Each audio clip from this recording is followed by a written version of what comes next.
মনে পড়ে আমার সেই দিনটির কথা, যখন মামি বললেন, আজ আমার পায়ে মালিশ করে দাও। তার এই কথায় আমি খানিকটা বিস্মিত হয়ে গেলাম।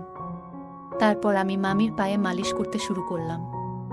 হঠাৎ মামি আমার হাত ধরে আমাকে নিজের দিকে টেনে নিলেন। আমি কিছু বুঝে ওঠার আগেই, বন্ধুরা, গল্প শুরু করার আগে একটু মামির সম্পর্কে জানাই। আমার মামির বয়স ৩৫ বছর এবং তিনি খুবই সুন্দর। তার সৌন্দর্যে সবাই মুগ্ধ হয়ে যেত। আমি তার বাড়িতে কাজ করতাম এবং তিনি প্রতিদিন আমার কাছে পায়ের মালিশ করাতেন। আমি চুপচাপ মাথা নিচু করে মালিশ করে যেতাম। একদিন যখন আমি মামির বাড়িতে গেলাম, তখন আমি দরজা নক করতে লাগলাম। অল্প সময়ের মধ্যে একটি মিষ্টি আওয়াজ শুনতে পেলাম, ১ মিনিট আসছি। দরজা খোলার পরে যখন আমি মামিকে দেখলাম, মনে হলো যেন স্বর্গ থেকে কেউ নেমে এসেছে। তার রূপ, উজ্জ্বল ত্বক এবং চকচকে চোখ ছিল অসাধারণ। আমি তাকে দেখে কিছুক্ষণ অবাক হয়ে রইলাম। একদিন পত্রিকা বিলি করতে করতে একটা নতুন বাড়িতে ঢুকলাম। ভিতরে ঢোকার আগে একটু নার্ভাস লাগছিল, কিন্তু দরজা খুলতেই এক মহিলা হাসি মুখে বললেন, ভিতরে আসো, একটু চা খেয়ে যাও। আমার জীবনে আগে কোনো ক্রেতা এভাবে আমন্ত্রণ জানায়নি। সেই মহিলা বেশ ভালো মনের মানুষ মনে হলো। আমি তার সাথে বসে চা খেয়ে বেশ কিছুক্ষণ গল্প করলাম। এরপর তাড়াতাড়ি পত্রিকা বিলি শেষ করে বাড়ি ফিরে গেলাম। একদিন বাড়িতে ছোট্ট একটা ঝগড়া হলো, আর কোনো কারণ ছাড়াই আমাকে বাড়ি থেকে বের করে দেওয়া হলো। মন খারাপ করে কলেজের দিকে হাঁটছিলাম, তখনই ভাগ্যক্রমে সেই মহিলার সাথে দেখা হয়ে গেল। তিনি তার গাড়ি নিয়ে কলেজের দিকে যাচ্ছিলেন। আমাকে দেখতে পেয়ে তিনি গাড়ি থামালেন। সেই মহিলার সাথে আমার আগের কিছু দিন থেকেই পরিচয় ছিল, কারণ তার বাড়িতে আমি পত্রিকা পৌঁছে দিতাম। সেদিন তিনি আমাকে তার গাড়িতে তুললেন এবং এক ক্যাফেতে নিয়ে গেলেন। ক্যাফেতে বসে কথা বলার সময় আমার ফোনে এক বন্ধুর কল এলো। ফোনটি আমার সেই বন্ধুর, যার বাড়িতে আগের রাতে আমি থাকার জন্য গিয়েছিলাম। সে রেগে গিয়ে বলল, তোর জন্য বাবা আমার উপর রাগ করেছেন, তাই আর আমার বাড়িতে আসিস না। বন্ধুর এই কথা শুনে খুব খারাপ লাগলো। আমার মন তখন ভেঙে পড়েছিল। ভাবছিলাম দিনটা যেভাবেই হোক কাটিয়ে দিতে পারবো, কিন্তু রাতে থাকার জন্য তো একটা জায়গা চাই। আমার চিন্তিত মুখ দেখে ওই মহিলা, যাকে আমি মামি বলে ডাকতাম, তিনি জিজ্ঞেস করলেন, কি হয়েছে? তোমার মন এত খারাপ কেন? কোনো সমস্যা হয়েছে কি? তার কথাগুলো শুনে মনে হলো আমি আমার কষ্টগুলো শেয়ার করতে পারি। তাই সব কথা তাকে খুলে বললাম।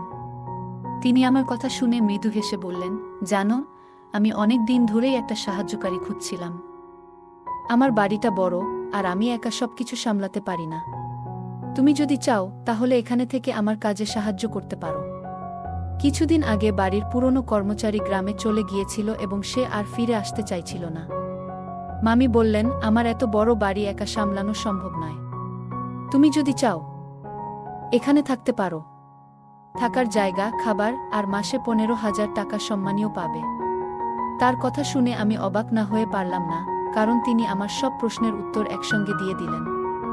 সেই দিন থেকেই আমি তার বাড়িতে কাজ করা শুরু করলাম। থাকার ও খাওয়ার চিন্তা থেকে মুক্তি পাওয়ার পাশাপাশি বাড়ির সমস্ত কাজের দায়িত্ব নিজের কাঁধে নিলাম। এমনকি যে কাজগুলো জানতাম না, সেগুলোও তিনি ধীরে ধীরে আমাকে শিখিয়ে দিলেন। একদিন দুপুরে আমি নিজের ঘরে বসে বিশ্রাম নিচ্ছিলাম, তখন তিনি আমাকে ডাকলেন। বললেন, আমার পায়ে ব্যথা হয়েছে, একটু তেল মালিশ করে দাও। বাড়ির অন্য কাজের পাশাপাশি এমন কিছু করতে হবে তা ভাবিনি। তবে তিনি যা বলতেন তা না করার কোনো উপায় ছিল না। প্রায় ১ মাস ধরে তার বাড়িতে কাজ করছিলাম। এই সময়ে কেউ তার স্বামী বা পরিবারের অন্য কোনো সদস্যকে দেখেনি। একদিন কথায় কথায় জানতে চাইলাম, আপনি এত বড় বাড়িতে একা থাকেন কেন? উত্তরে তিনি বললেন, আমার স্বামী বিদেশে থাকেন, খুব কম সময় এখানে থাকেন, তবে প্রতি মাসে খরচের জন্য টাকা পাঠান। মামি দেখতে বেশ আকর্ষণীয় ছিলেন, তার বয়স আনুমানিক ৩৫ হবে। যখন তার পায়ে মালিশ করছিলাম, হঠাৎ তিনি আমার হাত ধরলেন। তারপর হালকা হেসে বললেন, তুমি জানো, যখন থেকে তোমার সঙ্গে আমার পরিচয় হয়েছে, তখন থেকেই তোমাকে আমার নিজের একজনের মতো মনে হয়। গত কয়েকদিন ধরে আমি লক্ষ্য করছিলাম মামি আমার প্রতি কিছুটা আলাদা আচরণ করছেন। একদিন তিনি হালকা হাসি দিয়ে বললেন, তোমার সাথে সময় কাটাতে আমার খুব ভালো লাগে। মনে হয় তুমি আমার পরিবারের কেউ। আমি কিছু বললাম না, শুধু চুপচাপ মাথা নেড়ে সম্মতি জানালাম। সেদিন রাতে তার সঙ্গে ডিনার শেষ করে নিজের ঘরে চলে এলাম। গভীর রাতে আচমকা দরজা খোলার শব্দে ঘুম ভেঙে গেল। ভাবলাম হয়তো কোনো চোর ঢুকেছে।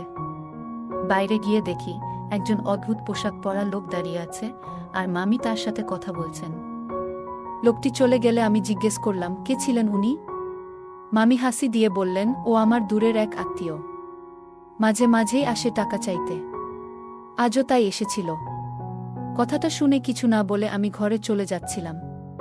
তখনই তিনি বললেন, তুমি তো জেগে আছো, তাই একটা কাজ করে দাও। আমার পায়ে একটু তেল মালিশ করে দাও। কারণ আমার পা আজ কেন জানি না অনেক ব্যথা করছে, তাই আমার ঘুম আছে না। আমি কোনো আপত্তি করলাম না, কারণ তার দয়ায় আমি এতদিন মাথা গোজার ঠাঁই পেয়েছিলাম। ধীরে ধীরে তার কথামতো পায়ে তেল মালিশ করতে লাগলাম। তবে কাজের সময় তিনি কিছুটা অস্বস্তিকর আচরণ করতে শুরু করলেন। আমি নিজের আবেগ নিয়ন্ত্রণ করলাম, কারণ চাকরি হারানোর ভয় ছিল। সেই রাতটি আমার জন্য খুব কঠিন ছিল। পরের দিনও তিনি কাজে সাহায্য করতে বলা আমি কলেজে যেতে পারলাম না। একদিন দুপুরে আমি নিজের ঘরে বসে বিভিন্ন বিষয় ভাবছিলাম। তখন হঠাৎ মামি আমার ঘরে এলেন, তার হাতে একটা বড় বক্স খুলে তিনি একটা ট্যাবলেট ফোন বের করে বললেন, তোমার পড়াশোনার জন্য এটা এনেছি। মাঝে মাঝে তুমি কলেজে যেতে পারো না, তাই ঘরে বসেই পড়ার কাজ করতে পারবে। তিনি আমাকে ট্যাব ব্যবহারের উপায় বোঝাতে লাগলেন। কিছুক্ষণ পর তিনি ট্যাবে বিভিন্ন ছবি দেখতে শুরু করলেন। ছবি দেখানোর সময় তিনি মজার কিছু ছবি দেখালেন। আমি খুব একটা কিছু ভাবিনি, কারণ এগুলো সাধারণ কথোপকথন মনে হচ্ছিল। তারপর হঠাৎ তিনি বললেন, এই পোশাকগুলো কেমন লাগে? আমি এগুলো কিনেছি, আমার উপর কেমন মানাবে বলে মনে হয়? আমি মৃদু হেসে বললাম, আপনি নিশ্চয়ই দারুণ দেখাবেন। তিনি খুশি হয়ে বললেন, তাহলে একটু পরেই পরি। কিছুক্ষণ পর তিনি ঘর থেকে বেরিয়ে এলেন নতুন পোশাক পরে। তিনি আমাকে জিজ্ঞেস করলেন, কেমন লাগছে? আমি হালকা হাসি দিয়ে বললাম, খুব সুন্দর লাগছে। তবে আমি চোখ নামিয়ে রাখলাম, কারণ নিজের আবেগ নিয়ন্ত্রণ করাই সঠিক মনে করলাম। এরপর তিনি আয়নার সামনে দাঁড়িয়ে নিজের পোশাক ঠিক করতে লাগলেন। তার আত্মবিশ্বাস আর নতুন পোশাকের রূপ একদম আলাদা লেগেছিল। আমি ভেতরে ভেতরে খুবই অস্বস্তি বোধ করছিলাম। একদিকে নিজের অনুভূতিগুলো নিয়ন্ত্রণ করার চেষ্টা, আর অন্যদিকে চাকরি হারানোর ভয়।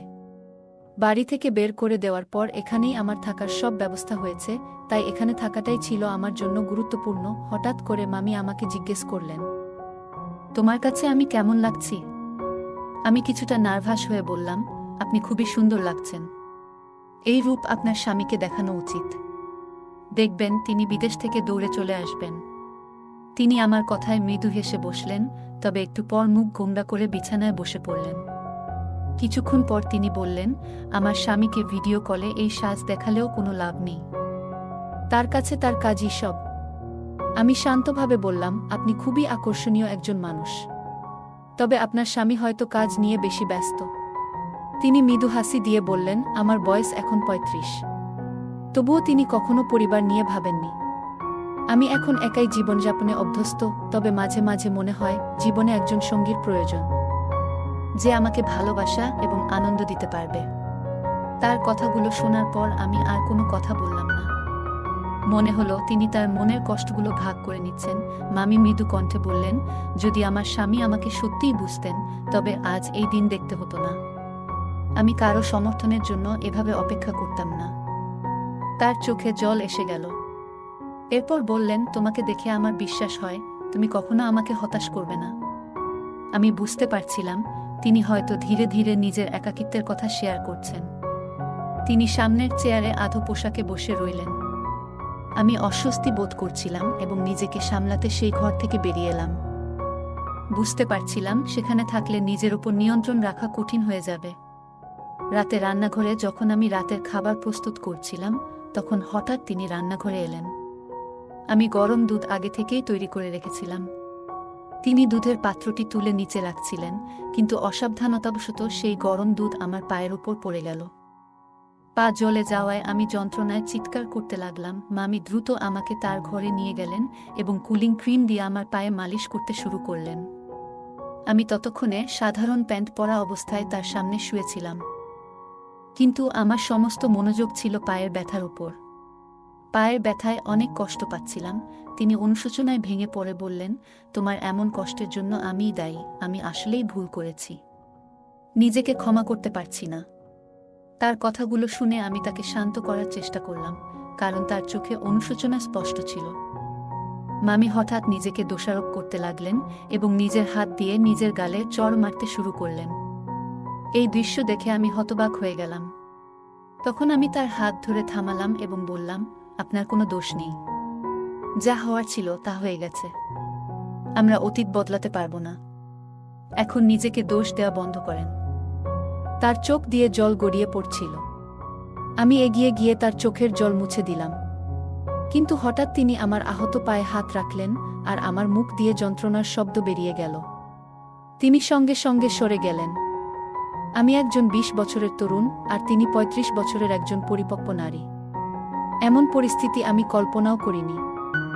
রাতে তিনি আমার জন্য দুধ নিয়ে এলেন এবং আবারও আমার পায়ে ক্রিম লাগালেন। আমার পা খুবই ব্যথা করছিল। দুধ খাওয়ার কিছুক্ষণ পর আমি ঘুমিয়ে পড়লাম, কিন্তু তিনি আমার পায়ের কাছে বসে অনেকক্ষণ ধরে আমার যত্ন নিচ্ছিলেন। পরবর্তী কয়েকদিনে তার যত্নের জন্যই আমার পা দ্রুত সেরে উঠল। যখন আমি পুরোপুরি সুস্থ হলাম, তখন তিনি আমাকে আরও ভালো করে দেখভাল করতে শুরু করলেন।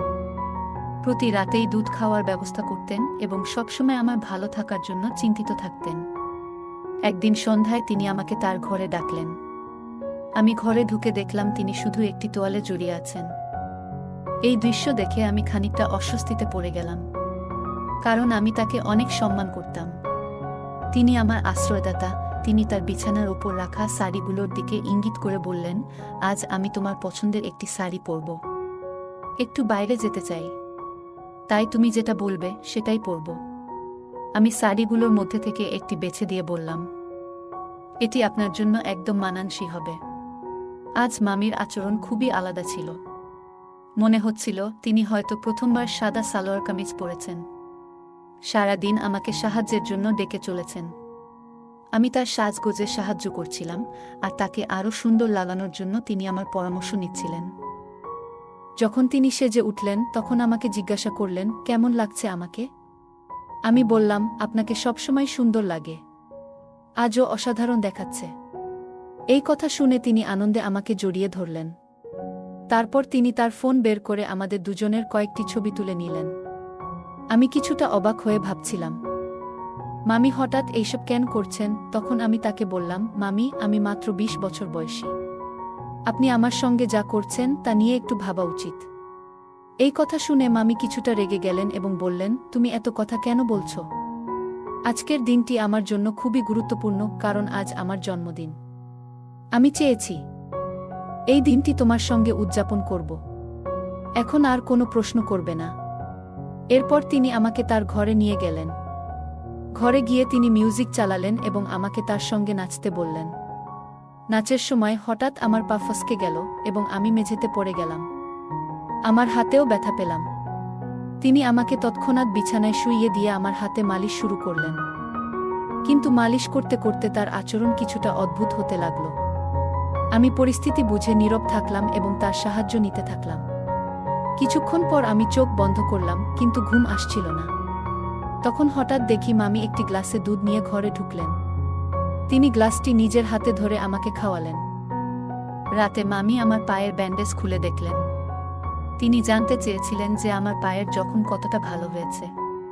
পায়ে হাত বুলিয়ে বললেন, এখন তোমার পা আগের চেয়ে ভালো আছে, তবে পুরোপুরি সেরে উঠতে আরও কিছুটা সময় লাগবে। তিনি স্নেহ ভরে আমার হাত এবং পায়ে হাত বুলাচ্ছিলেন। তার এই আচরণে আমি কিছুটা অপ্রস্তুত বোধ করছিলাম। পরের দিন সকালে যখন ঘুম থেকে উঠলাম, তখন নিজেকে মামির ঘরের বিছানায় দেখতে পেলাম। আমি স্নান করার জন্য বাথরুমে গেলাম এবং আয়নায় নিজের গলা ও মুখে কিছু অদ্ভুত দাগ দেখতে পেলাম। আমি ভাবতে লাগলাম, এটি কিভাবে হলো? হয়তো আমার অসাবধানতার জন্য এমন হয়েছে। এরপর থেকে মামি প্রায়ই আমাকে তার ঘরে ডেকে নিয়ে যেতেন। তিনি আমাকে নানান বিষয়ে পরামর্শ দিতেন, কখনো গল্প করতেন, আবার কখনো মজার হিন্দি মুভি দেখাতেন। মাঝে মাঝে রাতে আমার জন্য গরম দুধ নিয়ে আসতেন এবং স্নেহ ভরে খাওয়াতেন। তিনি আমার পরিবারের লোকেদের মতো আমার অনেক যত্ন নিতেন। আর এখন তো আমার সেই পরিবারও আমার খোঁজ নেয় না। তাই এখন মামি আমার কাছেই সব। আমি গত 2 মাস ধরে বাড়ি থেকে দূরে আছি। আমার পরিবার আমাকে খোঁজেনি, এটা ভেবে মন খারাপ হচ্ছিল। তবে মামি আমাকে যত্ন করেছেন, যা আমার মনে শান্তি দিয়েছে। একদিন মামি আমাকে তার পুরনো ফটো অ্যালবাম দেখালেন। সেই ফটোতে তার জীবনের অনেক স্মৃতি ছিল। তিনি বললেন, জীবনের সব সময় দুঃখ থাকলেও এগিয়ে যেতে হয়। তার এই কথাগুলো আমাকে অনুপ্রাণিত করল। সেই দিন থেকে আমি নিজেকে নতুনভাবে গুছিয়ে নেওয়ার সিদ্ধান্ত নিলাম। মামি আমার পাশে ছিলেন এবং তার স্নেহ ও যত্ন আমাকে নতুন পথ খুঁজে পেতে সাহায্য করল। রাত গভীর হয়ে গিয়েছিল। আমি আমার হাতের ব্যথা নিয়ে প্রতিদিনের মতো পাশের ঘরে গেলাম। ঘরে ঢুকেই চোখ পড়ল একটি ছোট, আকর্ষণীয় পোশাকের উপর। আমি বললাম, তুমি যদি এই পোশাকটি পরো তাহলে খুব সুন্দর লাগবে। সে আমার কথা শুনে হালকা হাসল আর কয়েক মুহূর্ত পরে সেই পোশাকটি পরে আমার সামনে এলো। তাকে দেখে একেবারে মোহিত হয়ে গেলাম। এরপর সে প্রতিদিনের মতো দুধের গ্লাস নিয়ে আমার সামনে এলো। আমি গ্লাসটি হাতে নিয়ে পান করলাম। কারণ আমি অসুস্থতার কারণে দিন দিন দুর্বল হয়ে যাচ্ছিলাম, তাই মামি আমার বিশেষ দেখভাল করছিল। আমার শরীর ক্লান্ত থাকায় কিছুক্ষণ পর ঘুম এসে গেল। হঠাৎ ঘুম ভেঙে অনুভব করলাম কেউ যেন আমার খুব কাছে। চোখ মেলতেই দেখি আমি তার পাশে শুয়ে আছি। আমি চুপচাপ ছিলাম, কারণ সেই মুহূর্তে কিছু বলার মতো অবস্থায় ছিলাম না। চারপাশে এক অদ্ভুত নীরবতা। কিছুক্ষণ পরে আবার ঘুমিয়ে পড়লাম। ভোরবেলা ঘুম ভাঙতেই বুঝতে পারলাম আমার হাত আর পা ঠিক নেই। আমার হাত প্লাস্টারে বাঁধা, একটি চোখে ব্যান্ডেজ, আর পা ঠিক মতো নড়ছে না। নিজেকে হুইল চেয়ারে আবিষ্কার করলাম। হঠাৎ লক্ষ্য করলাম একজন মহিলা আমাকে রাস্তায় নিয়ে ঘুরছে। সে পথচারীদের কাছে সাহায্য চাইতে শুরু করল। মহিলাটি বলে উঠল, আমার স্বামী অন্ধ এবং পঙ্গু, দয়া করে কিছু সাহায্য করুন। ঠিক তখনই আমার ভাই সেখানে উপস্থিত হল। তার চোখে আমাকে দেখে স্পষ্ট অবাক হওয়া ফুটে উঠল। ভাইটি মহিলাটির কথাগুলো শোনার পর রাগান্বিত হয়ে তার দিকে এগিয়ে গেল। সে কিভাবে এই অবস্থায় আমাকে নিয়ে এসেছে তা জানতে চাইতে শুরু করল। একদিন সকালে আমি হঠাৎ ঘুম থেকে উঠে বুঝতে পারলাম কিছু একটা অস্বাভাবিক। রাতের ঘটনাগুলো ধীরে ধীরে স্মৃতিতে ফিরছিল। আমি আমার বড় ভাইকে সবকিছু জানালাম এবং তাকে নিয়ে পাশের বাড়ির মামির কাছে গেলাম। বাড়ির কলিং বেল বাজাতেই মামি দরজা খুললেন। তার মুখে অস্বস্তি স্পষ্ট। তিনি বললেন, তুমি এত সকালে এখানে কেন? আমি শান্তভাবে বললাম, আপনি আমাকে যে দুধটি প্রতিদিন দিতেন তাতে কিছু একটা ছিল। আপনি হয়তো ভুল ভেবেছিলেন যে আমি সেটা বুঝতে পারিনি। তবে আমি সবকিছু জানি। মামির চেহারায় আতঙ্ক ফুটে উঠল। আমি বললাম, আপনি যে প্রতিদিন দুধে অদ্ভুত ওষুধ মিশিয়ে আমাকে খাওয়াচ্ছিলেন সেটা আমি আগেই বুঝে গিয়েছিলাম।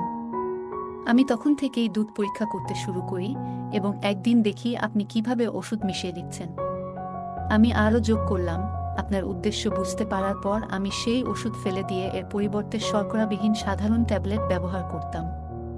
সেই কারণেই গত রাতে আমি ঠিকমতো ঘুমাইনি এবং সব ঘটনা স্পষ্ট দেখেছি। মামি আর কোনো কথা বললেন না। আমি আমার ভাইয়ের সাহায্যে পুরো বিষয়টি পরিষ্কার করলাম। আমার ভাই আমাকে বলল, এখন তুমি নিরাপদ আর এই বাড়িতে তোমার আসা বন্ধ করবে।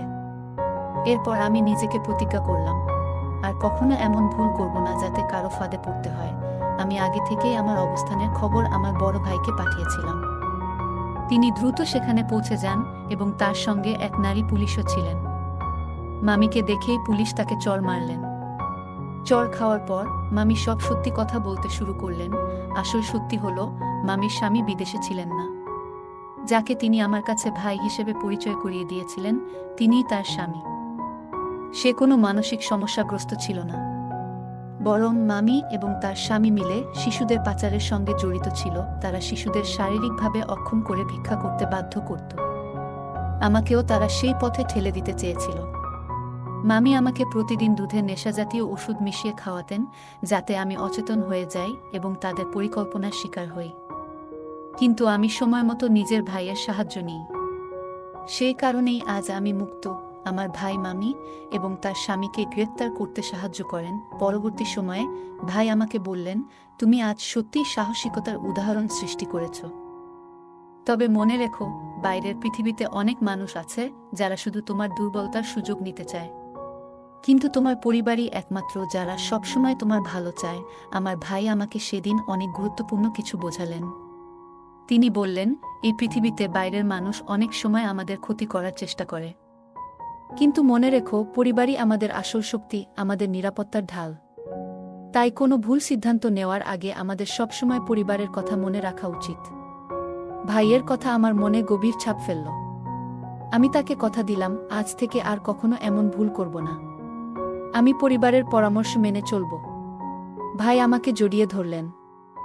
আর আমি বুঝতে পারলাম পরিবারের গুরুত্ব কতটা। বন্ধুরা, এই পৃথিবীতে কিছু মানুষ নিজেদের স্বার্থের জন্য এত নিচে নেমে যায় যে তারা ভুলে যায় মানবতার আসল উদ্দেশ্য। কিন্তু যখন তারা সেই ভুল বুঝতে পারে, ততক্ষণে অনেক ক্ষতি হয়ে যায়। আসলে এই পৃথিবীতে আমাদের পাঠানো হয়েছে ভালো কাজ করার জন্য।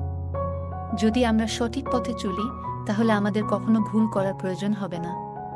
সবাই যদি একে অপরের সাহায্যে এগিয়ে আসে, তাহলে পৃথিবীটা আরও সুন্দর হয়ে উঠবে। এই গল্প আমাদের জানায়, কিছু মানুষ লোভের জন্য এত নিচে নেমে যায় যে তারা অন্যদের জীবন ধ্বংস করতেও পিছপা হয় না। গল্পের মামি এবং তার স্বামী শিশু পাচার এবং শারীরিক অক্ষমতার মতো নৃশংস কাজ করত। এটি আমাদের মনে করিয়ে দেয় যে সতর্ক না হলে আমরাও এমন ফাঁদে পড়তে পারি। গল্পের শেষাংশ আমাদের মনে করিয়ে দেয়, আমরা এই পৃথিবীতে এসেছি ভালো কাজ করার জন্য। পরোপকার এবং ন্যায় পথে চললে আমাদের জীবনে কখনো ভুল করার প্রয়োজন পড়ে না। একে অপরকে সাহায্য করলে সমাজ সুন্দর হয়। তাই মানবিক মূল্যবোধ বজায় রাখা প্রয়োজন। গল্পের প্রধান চরিত্র নিজের ভুলগুলো থেকে শিক্ষা নিয়েছে। সে প্রতিজ্ঞা করেছে যে ভবিষ্যতে পরিবারের পরামর্শ ছাড়া এমন কোনো সিদ্ধান্ত নেবে না যা বিপদ ডেকে আনতে পারে। এটি দেখায় যে প্রতিটি ভুল আমাদের জীবনে একটি বড় শিক্ষা দেয়। এই শিক্ষা গ্রহণ করে ভবিষ্যতে আরও সতর্ক হওয়া উচিত। এই গল্পটি আমাদের জীবনে সতর্ক থাকার গুরুত্ব, পরিবারের প্রতি আস্থা, সাহসিকতার মূল্য এবং ন্যায়ের পথে চলার প্রেরণা দেয়া। এটি আমাদের জানায় যে আমরা যতই কঠিন পরিস্থিতির মধ্যে থাকি, বুদ্ধি, ধৈর্য এবং সঠিক পরিকল্পনার মাধ্যমে তা অতিক্রম করা সম্ভব। পাশাপাশি মানবিক গুণাবলী চর্চা করে এবং অন্যায়ের বিরুদ্ধে রুখে দাঁড়িয়ে সমাজে ইতিবাচক পরিবর্তন আনা যায়। গল্পটা কেমন লাগলো জানাতে ভুলবে না। আরও মজার মজার রোমান্টিক গল্প শুনতে চাইলে ভিডিওটি লাইক, শেয়ার এবং চ্যানেলটি সাবস্ক্রাইব করতে এবং বেল আইকনটি ক্লিক করতে ভুলবেন না।